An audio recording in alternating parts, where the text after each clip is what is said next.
Welcome to this week's video. Today we're going to be looking at the behind the scenes of the 72-hour film challenge from last week, which you may have already seen on my channel. If you've not seen it on my channel, I'm going to put a link to that in the top corner now as I'm talking. So what I wanted to do is show you some of the things that me and Becky filmed last week and kind of tell you why, tell you a bit about the concept, how it came to being, and why we decided to take part in that challenge. So without further ado, let's get started.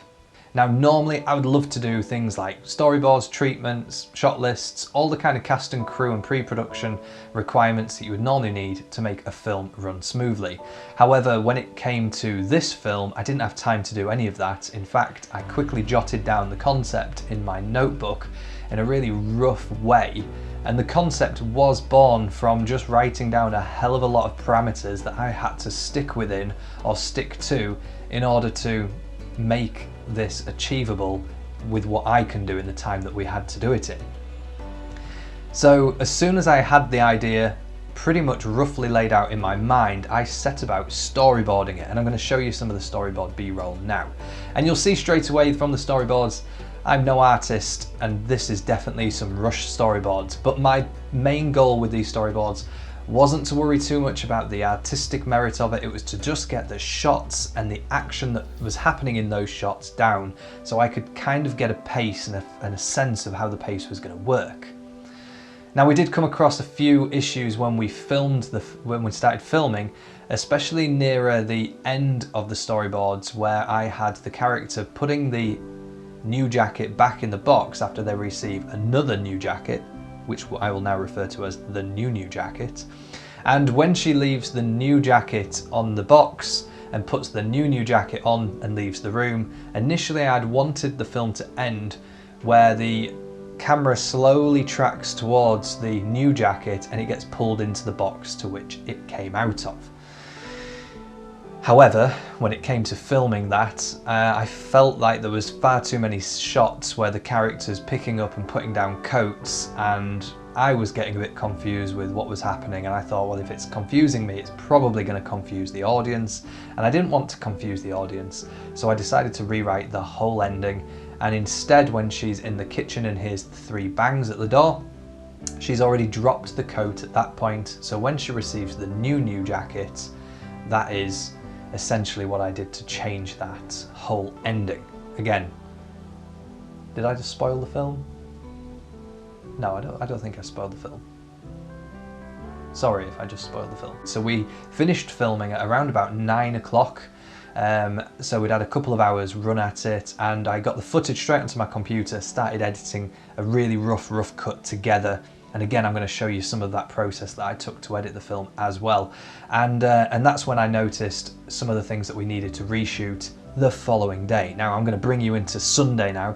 So Sunday, we have 12 hours left until, well, we have the whole of Sunday. We had until 11:59 Pacific time, which is slightly different in the UK. I think there's an 8-hour difference.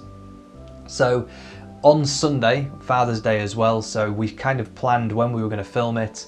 I got up super early, mega early, and obviously getting up early, we've got 2 different kinds of times of day again, so I had to think about how the lighting was going to be affecting the scene, but that didn't matter too much. I was able to put the curtains in certain ways, and also I had one light which I could change the colour temperature of as well, so I tried to match it as best as I could.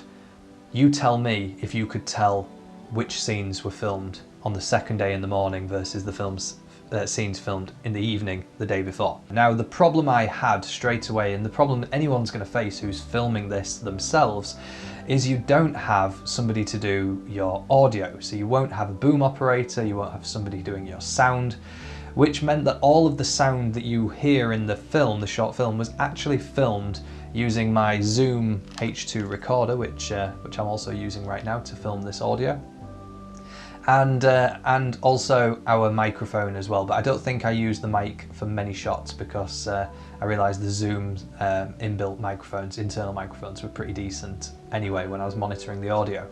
So yeah, so I got Becky and we just did some of the main key Foley, and this then enabled me to kind of feel a little bit happier about how this film was going to cut together, because all of the audio from the camera was very echoey, it was very far back from the character in a lot of the shots, so I really didn't want to rely on any of the audio captured from the camera. That being said, there are 3 shots in the film which I really struggled to ADR match and Foley match, so I ended up using the sound from the camera, and it was built in from the microphones of the Panasonic S1. So the majority of my editing was spent doing the sound design and making sure the sound was as good as I thought it could get when it came to submission. And I think even 2 hours before submitting the film, I was still tweaking the audio. And like I say, the next day I realised there's a couple of scenes which I wished I'd spent a bit more time on. That aside, really enjoyed the 72-hour film challenge. I hope you guys enjoyed some of the behind the scenes of me making this with Becky, and give it a watch and a like. And I think they reveal the results on the 30th, so it's that Tuesday. So thanks for tuning in again for this week's video. Please, if you've not already done so, like this video, subscribe to the channel, that really helps me out, and look forward to seeing you in the next video.